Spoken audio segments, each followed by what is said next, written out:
What's up, and welcome to another episode of the Grindline Podcast. I'm your host, Greg. You're listening to episode what? Whoa! Oh no, Ryan's beer exploded all over the table. Oh no, but I think you're listening to episode 230. I forgot to check before we got on. Unfortunate turn of events. Now what is Ryan, this? No, he has to go get some paper God. towel. But I'm going to continue with the introduction because that's just funny. But you are listening to what I believe is episode 230 because, like I said, I forgot to check before I hit the record button. But that's absolutely okay because there is news in Red Wings land. There is news in Griffins land. News in Griffins land, yes. Red Wings land is subjective because it hasn't been 100% confirmed yet, though the source is a reputable hockey blog by people who've been doing it for a really long time. So that is there. It is out. It is in the world. I tweeted it out. It's gotten a lot of really interesting feedback. But Ryan, besides, exploding your beer, how are you feeling tonight? Brand new beer, like fresh from bushes 2 days ago. Like, what the hell, man? Didn't drop it. Didn't do anything with it. It had been sitting around. I'm good, though, other than the fact that now my desk is kind of gets sticky. That's great. But I think we're going to jump right into it tonight because there is, I started earlier and they're like, well, what are we going to talk about? And I'm like, I got a couple things. And then I kept looking. I'm like, oh no, there's more than a couple things. But we're going to start with the Red Wings free agents and an article that came out saying the Red Wings are unlikely to sign any of their UFAs. This was published by Bob Duff on Detroit Hockey Now. Bob Duff, noted Red Wings writer, been around for a very long time. Trustworthy source. There's no reason for me to say, Bob Duff, you're lying for the clicks, because he doesn't need them. No. So straight from the article, I'm going to read my highlighted text. Khan had a similar article on MLive saying very similar, but it was much less direct than what Duff put out. So what Bob Duff said, and I'm going to read it verbatim from the article. According to an NHL source, the Red Wings were making contract offers to two of their impending UFAs. However, both Pius Suter and Alex Chiasson were opting to pass on the offers presented to them by the Detroit Brass. Suter was offered a 1-year pact to play a third season in Detroit. However, the veteran forward wants to see if he can get a multi-year deal on the open market.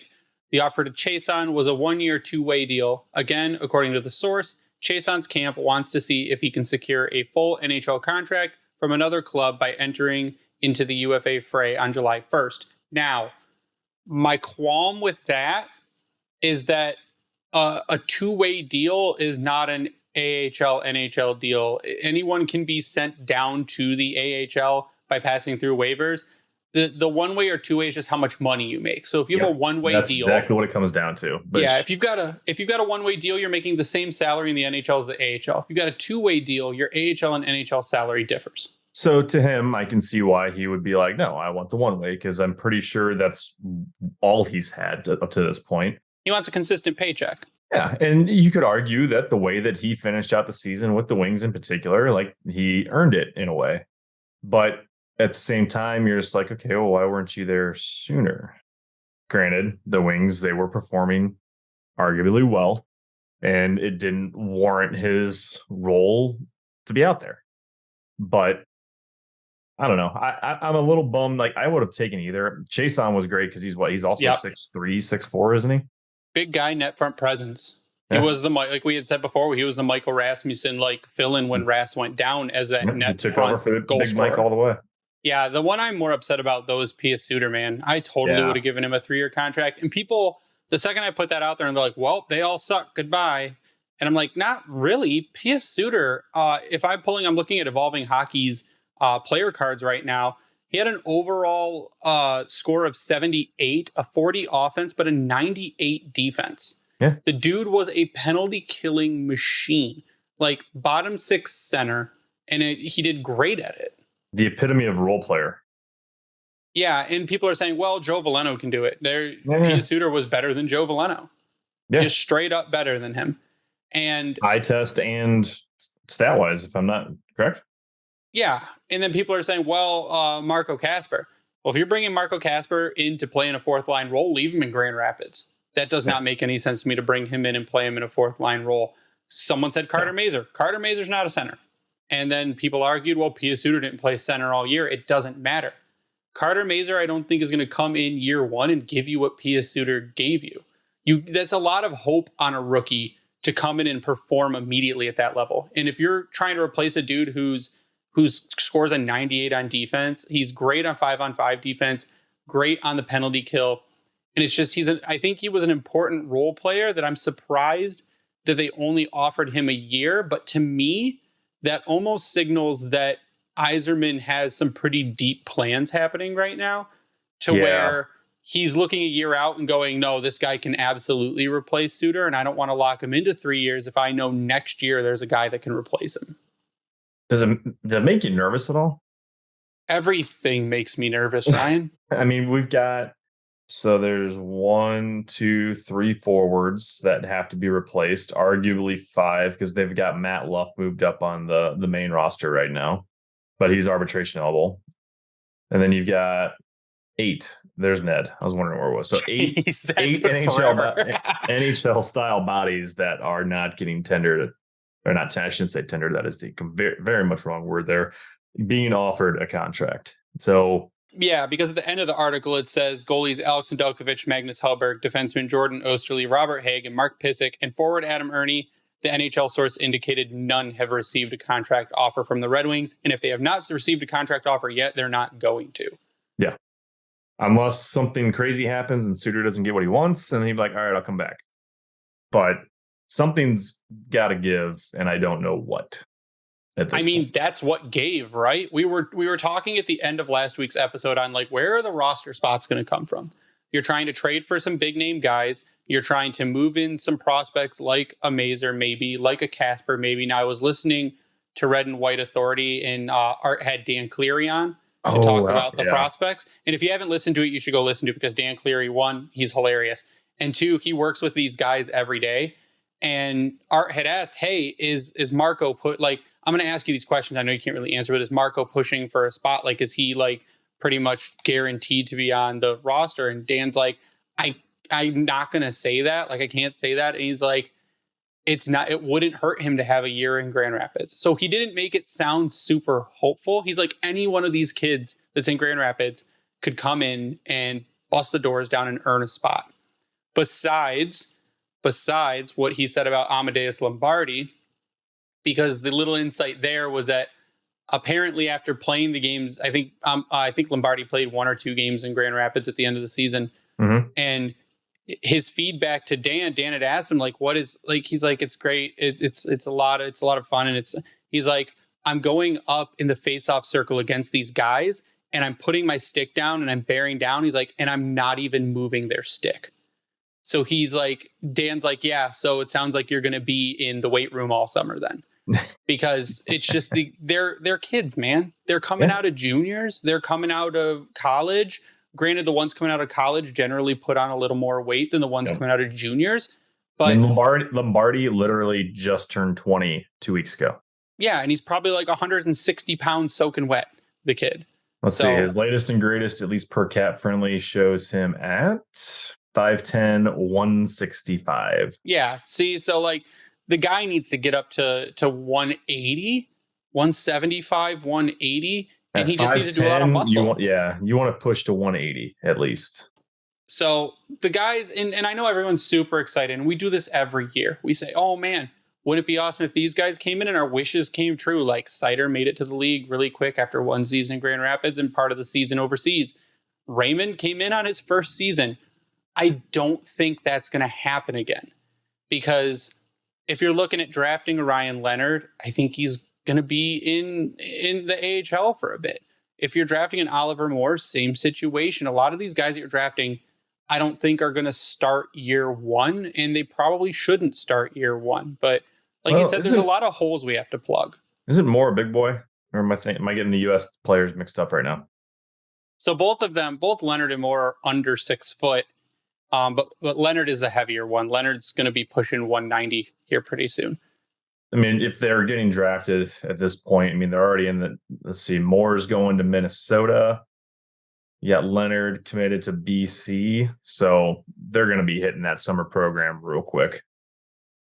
Yeah, so even better, they're both going to college, which is a great step for prospects like them. But like you said, Ryan, we're trying to fill some spots. and I was talking, like I got way off subject, but we were talking at the end of last week, where are those spots going to come from? And it looks like that's one of the spots. Chiasson's spot I don't really count because he wasn't here all year.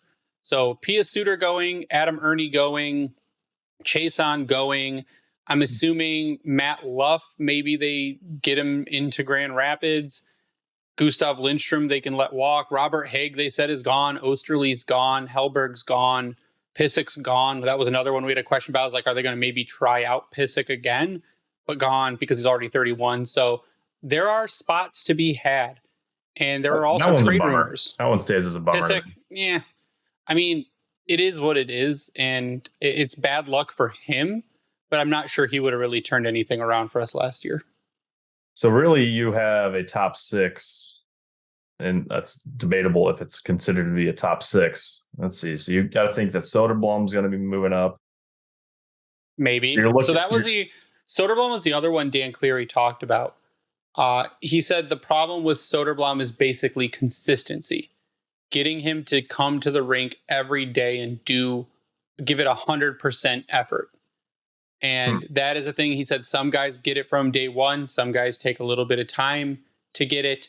And when they were talking about Elmer Soderblom, he was talking about coming to the rink every day and being consistent in his effort level. If he has a good offseason and if he can show that consistency, then I don't see any reason that Soderblom can't play a third line role on the team next season. I'll take either third or fourth. Sure. Bottom six role. That's fine. Mm-hmm. Yeah, I'm just trying to look at the depth or the armchair GM piece, and it'll be interesting because you've got Alex Doucette, which a lot of people I was just getting ready to bring him up. Like, what's going to happen with it? Like, he's got to be going to Grand Rapids. There's no no way around that one. Yeah, no, I think he's automatic. Well, and again, a lot of this depends on training camp, and a lot of it depends on the what goes on in the preseason. But Alex Doucette, I would assume, is 100% set for Grand Rapids. Cross Hannes, because he went out with injury, will play in Grand Rapids. Lombardi's in Grand Rapids. Pontus Andreasen's back overseas. Elmer Soderblom, Grand Rapids or Detroit. Carter Mazur, Grand Rapids, but I think there's a chance he could make it to Detroit. That? Carter Mazur. Oh, yeah. So there are spots available. There are guys that are itching to take those spots, but there are also free agents that not free agents, free agents and trade targets that Yzerman is taking a look at. So do we want to talk about that first, or we really quickly talk about Dan Watson and William Wallinder? Let's go with the Wings news first. All right, Dan Watson. Not Wings news, I guess. Well, kind of, because our prospects are there. Organizational news. How's that? Dan Watson has been hired as the 12th Grand Rapids Griffins coach in that team's history. It is not a promotion. They are not, though they are affiliated, they are not part of the same company, if that makes any sense. Like it's not a promotion to go from Grand Rapids to the Red Wings or from Toledo to Grand Rapids. It is a brand new job. So Watson finished his tenure in Toledo. He was there from 2016 to 2023.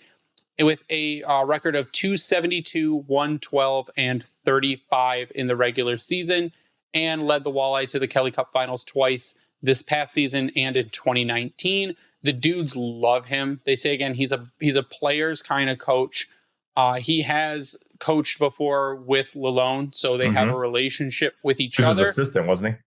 Yeah, and they said it's like basically he's the same kind of coach. He's a demanding coach, but he is also a player's coach. He takes that personal approach to get to know his guys. Kosa loves him. Kosa's going to follow him to Grand Rapids next season. And after a very disappointing season in Grand Rapids, which I think we said from the beginning, they're like, man, they're going to have a great team. Like, it could be awesome. And granted, they were decimated by injury at points during the season, but so was every other team. I think that Watson, from what he's been able to do in Toledo, if he can bring that to Grand Rapids and stick with the guys and stick with the prospects, I think being a player's coach, I feel, is more suited to developing players. And I think that's what that's perfect position for him in Grand Rapids with the young prospects that are going to be there. Seeing his track record since he took over for Lalone, they haven't, first of all, Toledo has made the playoffs every year since 14-15. two straight years with Lalone. That was the only 2 years that he was there. Watson took over in 16, 17. He hasn't had less than a 40-win season, and there's an asterisk on that. The only season he didn't get 40 wins was the COVID year, 1920, or the playoffs were canceled, and they only played 59 games that season. I mean, the record's there. You just mentioned Kosa. You mentioned the relationship with Lalone. Yeah, the player and they coach know confidence. what he can bring. And if that type of confidence, like you just said, I'll steal that one, can be brought to Grand Rapids with all these young players that we were just talking about, huge. And if he's going to, and now if we're going to see that system translated from what Lalone had going on down in Grand Rapids, because typically they're going to run the same thing. Doesn't happen all the time, but usually that's the case. You got to hope that that might accelerate some of these guys, right? Yeah, and I think what they were saying too about Watson is that he's not afraid to change things mid-season or during the season if things aren't going correctly. So the Walleye, they had mentioned on the Red and White Authority that they were around the 500 mark, which they wanted to be above. So they changed the goaltending situation with Lethman and Kosa, and we're going back and forth between them. And that's when they hit their 18 game in a row winning streak. Mm-hmm. So he's able to identify situations that need to be changed, make the appropriate changes during those situations to get the team back on track. And I feel like Grand Rapids kept falling behind.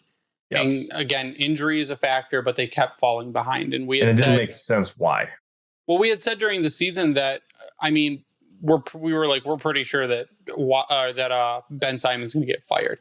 And then he did get fired. But I think this is a good move for the organization as a whole. The Grand Rapids organization, and for Detroit, because of that coach and coach relationship between the two and developing players. So there's familiarity already. They don't need to take time to really get to know each other and their styles and what they want to work on. But because we're going to have guys maybe moving back and forth, a decent number of guys moving back and forth during the season at some point, that the communication's already there and the familiarity's already there. So I think that's probably the best part about the hire, is that the coaches know each other. Oh, totally. I like it. Hopefully it, finally gives us something to be excited about out west. Yeah, again, something else to be excited about, because hopefully we're also excited about the Red Wings season coming up. Because, West. Yeah, Red Wings West. Absolutely.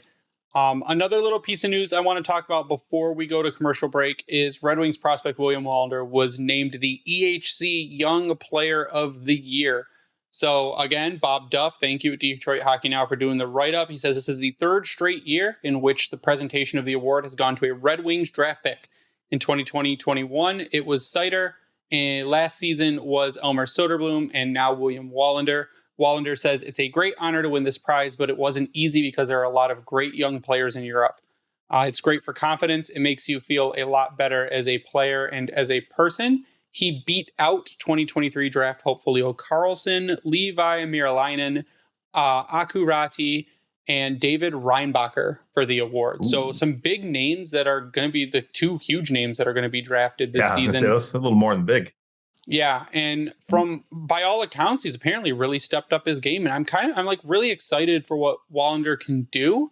But again, I'm tempering my expectations, because if there are teams looking to trade high value players, Wallinder might be something they request. I was just getting ready to ask you, with all the things that have been coming up with him and the positivity and what he's been able to do, getting this another award for over there, you still would trade him?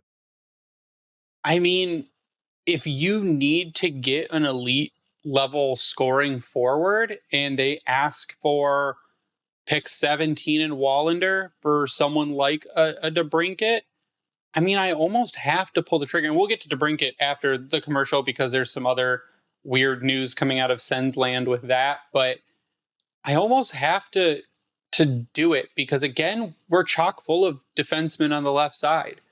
And maybe you say, yeah, we'll trade Wallinder, and then with pick 17, you go or with the next pick, you go and pick up a left-handed defenseman. Maybe one drops. Maybe the Russian defenseman Simashev drops, and you can get him. So it's hard, because as fans, we tend to get overly attached sometimes to prospects, especially when their development path is going really well. But on the other hand, you've got to know that you have to trade value to get value, or else you just swim in the muddy middle of the NHL forever. I could go either way with it. I guess it depends on who the trade is for. DeBrincat, maybe. We'll talk about that, but he's coming to North America, so maybe that's what's going to be. I don't think anything would actually happen until he gets over here, but that's just me being optimistic. So Wallinder, in his second full season in the SHL, he was Rogla's top defenseman. He's 6'4", 190 pounds. Smooth skating. 6'4". He's big. He's a big guy. Smooth skating, puck carrying, rear guard. Was a workhorse, average ice time of 21 minutes and 27 seconds, led his team, and was 10th overall in the entire league.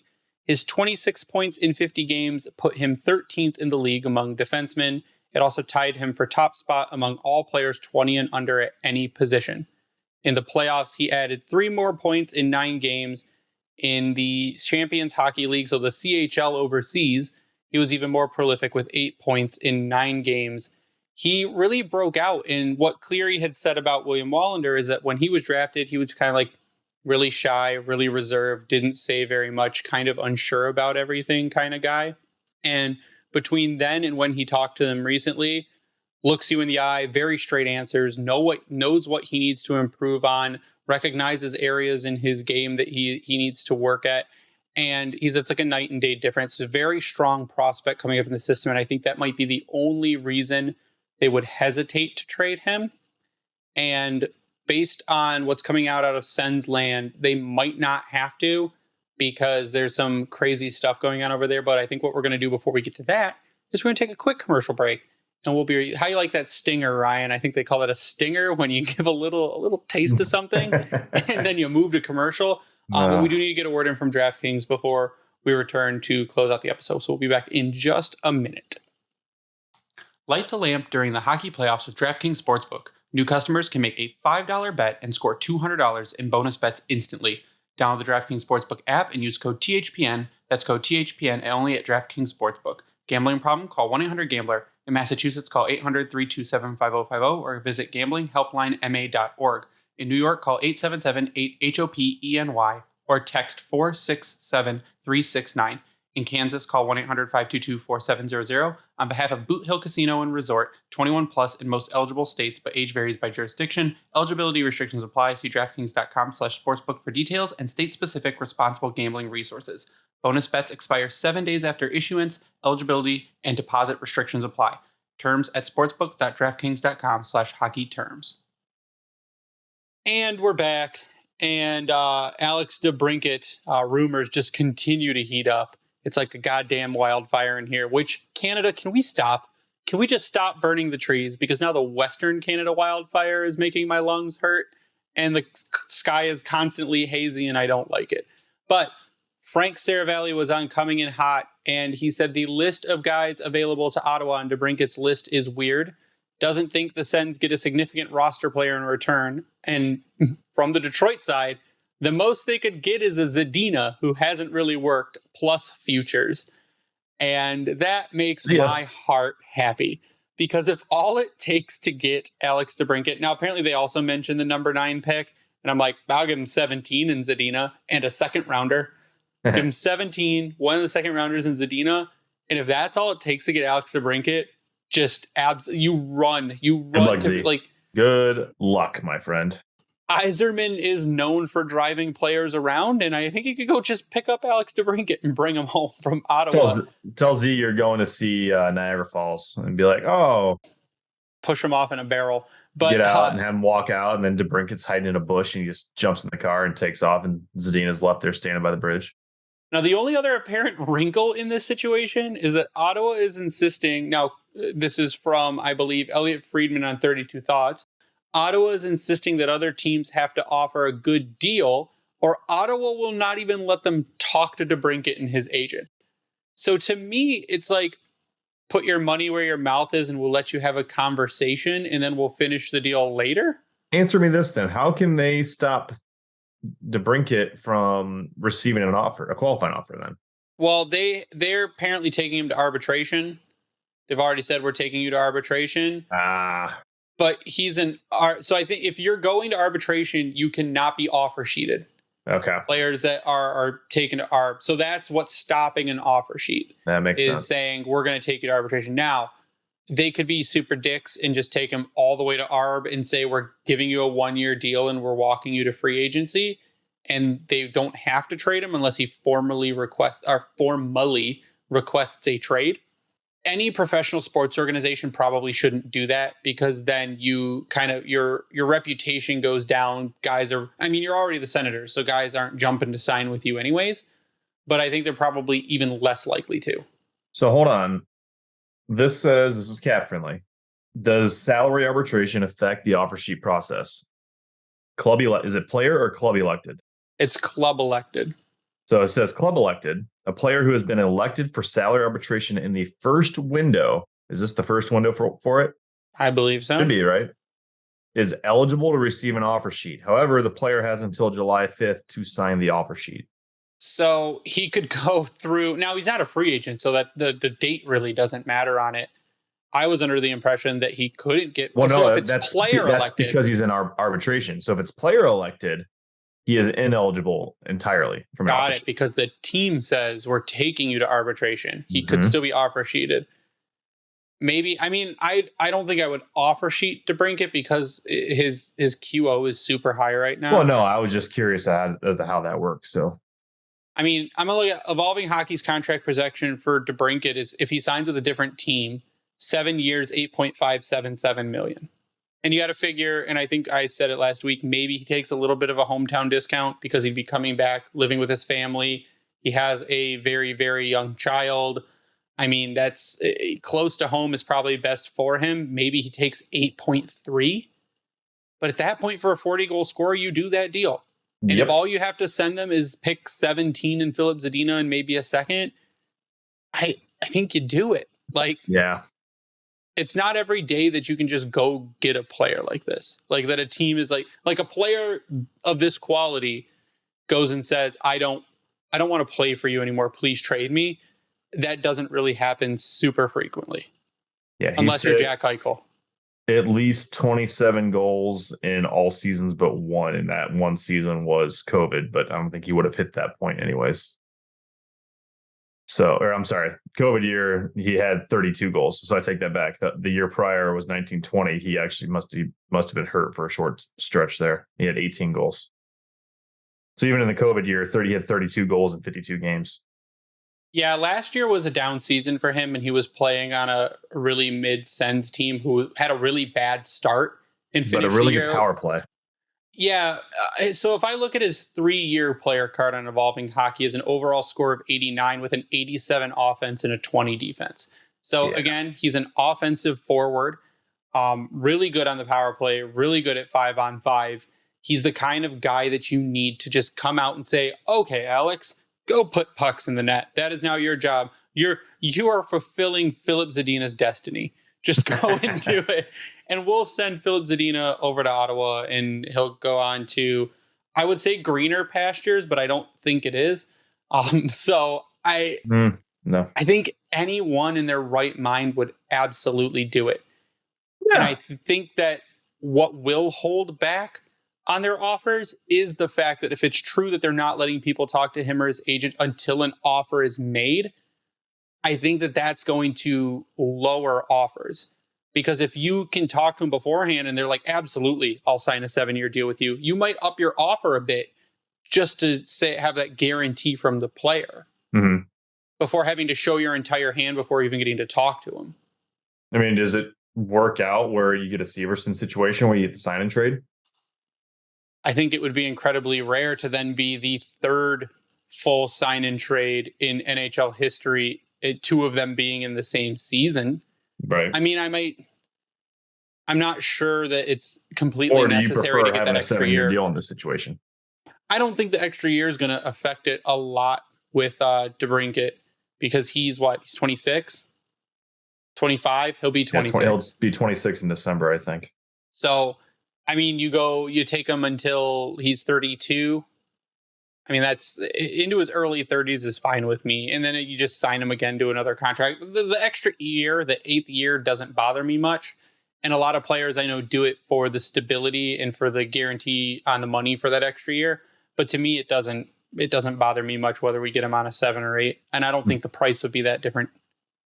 Probably not. I would do that deal all day, though. The way he can score, a team like Detroit, we've been pounding on the tables for the last several years that they need a goal scorer.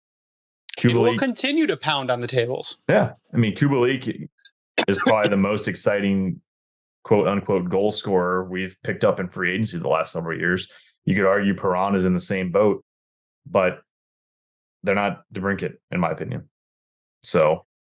No. And I mean, you could look at Vancouver, because Vancouver is looking at giving up some players, but none of them are DeBrincat. They're not going to give up a Pettersson. As much as we would love Elias Pettersson in Detroit, they're not giving up an Elias Pettersson. I mean, you could argue the same thing for DeBrincat as well, but that's besides the point.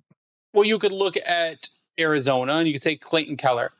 I'd love Clayton Keller. They're probably going to have to trade Clayton Keller. I might try to go get both. Like, why not? Why not go get DeBrincat and go get Keller? And imagine like that absolutely gets you into the playoffs next season. Why not try and go get, now Nylander would be the one where I think if you get Nylander, you're just getting Nylander and you could probably pick up a defenseman. But like we said, Radko Gudas is a good target. With Severson's off the market. Noah Hannafin is apparently up for trade. Now Noah Hannafin is a left defenseman. And we've got left defenseman, but if you traded Wallinder in one of these other trades and you picked up Noah Hannafin, then it doesn't look as bad. So there's a lot of moves, and I think that part of what not offering like 80% of your free agents a contract says to me is that Steve knows what he needs to do this summer. Of course he knows what he needs to do, but he knows that thing is probably we need to make moves. And I think it was maybe Friedman that also said that he thinks Yzerman's going to be very aggressive this summer. Like that is what is the word blowing in the wind around the league. Now, we always generally say that anything that comes out about Yzerman is probably false because Yzerman doesn't let anything out, or at most it's a best guess.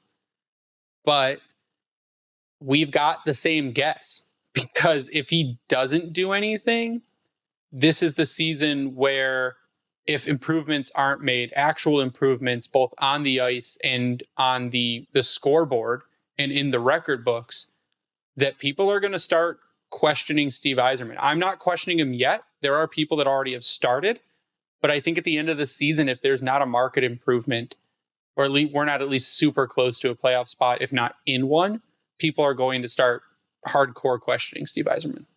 Yeah, and I still don't necessarily think it's fair because of what he came into and how he had to literally tear the whole thing down. Totally. But we've all have said that we think that this is the year that they need to be making that noise, or like you just said, people are going to be pitchforks are starting to get sharpened.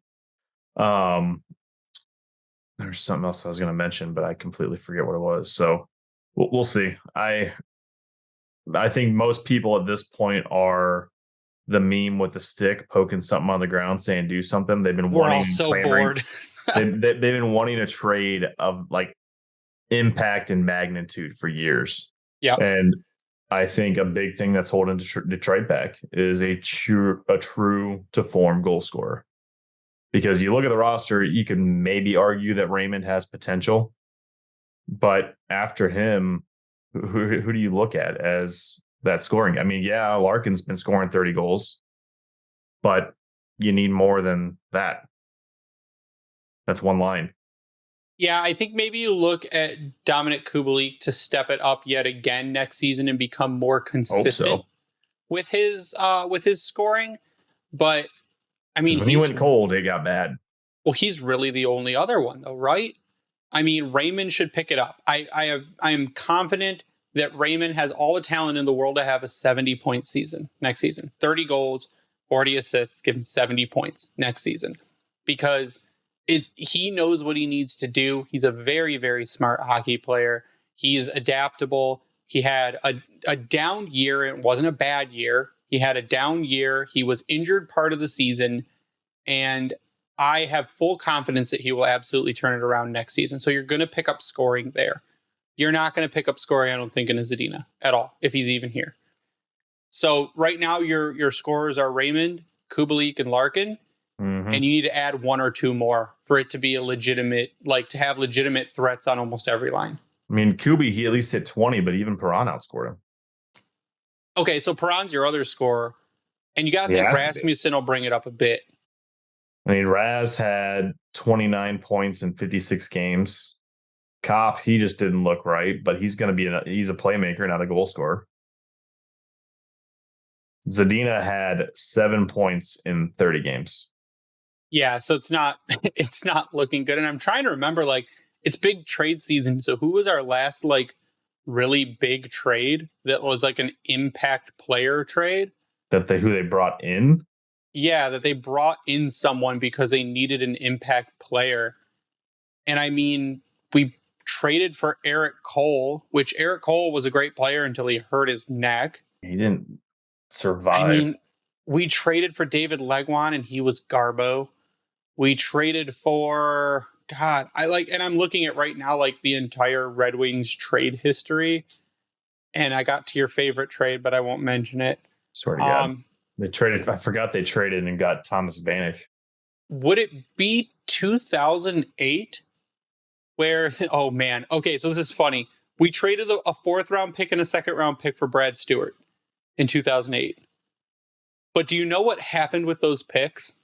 No. It was a 2008 2nd round pick, which became Peter Delmas, and the 2009 4th round pick, Detroit's at 120, which became Ben Sherratt. Oh. So we can tie Ben Sherratt all the way back to 2008 and the Brad Stewart trade. Now, in 2007, we did trade Sean Matthias to Florida for Todd Bertuzzi. So there was also that trade as well. Probably that one then, right? I mean, yeah, but that team was already a good team. The Robert Lang trade, here we go. That was a big one, but the fact that we never got anything crazy with that one, I don't know. Maybe okay, here you go. July 1st, 2001, we traded Kozlov to the Sabres for Hasek. Kozlov in a first. And a first, which became Jim Slater. But I think that's not your a trade. Mid-season trade, though. I was trying to look for stuff in the season. That was not a mid-season trade, but I think that would have been the last most, like the biggest impact kind of trade. Yeah.